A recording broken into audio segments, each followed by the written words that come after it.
What's up and welcome to the Way Out Gaming.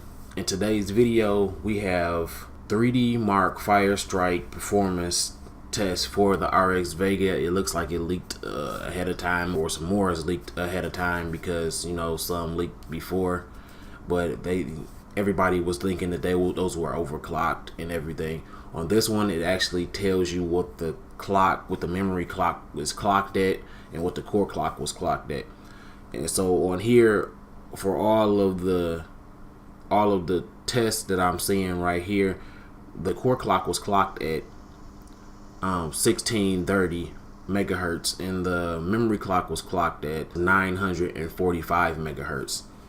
So first up was, I'm gonna go for the Vega 1 that they have here, the RX Vega 1. I'm guessing like whatever the top one that they have, that they scored the highest on, was 22,330.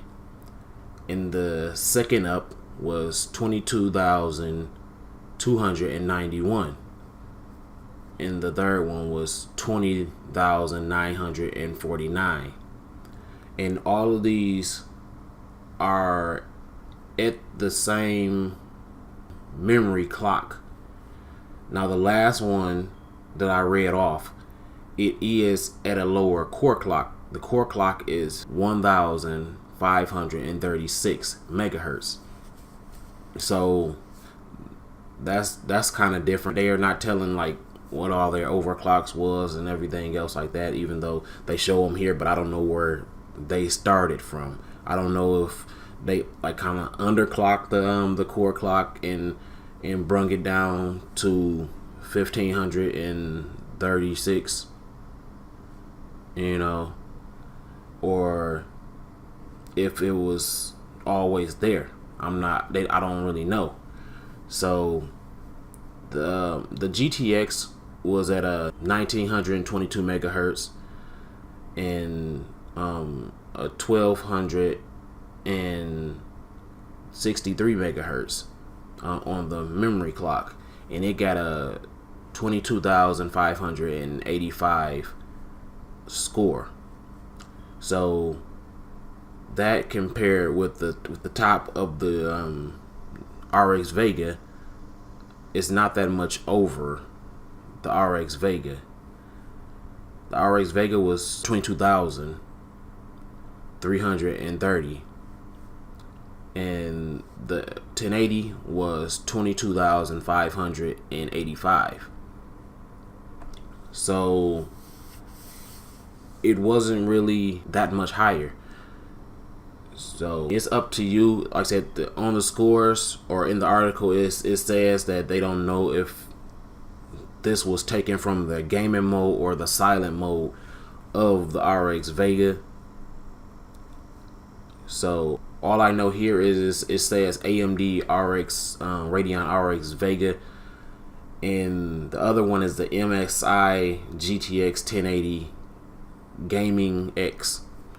So it has better fans. If it's the stock AMD, the 1080 already has better fans. It's a performance card, an aftermarket card that a board partner made.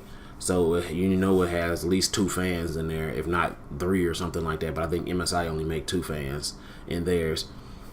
So it's 2 fans, and then in the AMD, you know, it's the one blower style fan. So you already know it's gonna stay hotter. You can't overclock it as much as you can overclock a 1080, or it's not gonna get as much air, so it's not gonna thermal throttle as much as a 1080 Gaming X. So that's probably where some of the score was kind of hindered too. They have benchmarks here that I'm going to put in this video because right now I can't really read them. I see the scores on them, but I can't really see too much else. The pictures that they took, it wasn't really good. So the only thing you can really see is the score, and I'm guessing for all of these was for the RX Vega. and they are the Fire Strike 1.1, I believe, scores. And the first one is a 17,447. The second one is a 17,425. The third one is a 16,233. So I'm going to put all of this in the video, all these pictures in the video. But that's pretty much all I have for today. Unless some more news come out, then I will be making another video later on today. But if you liked this video, please like, comment, and subscribe. And I will see you next time. I'm out.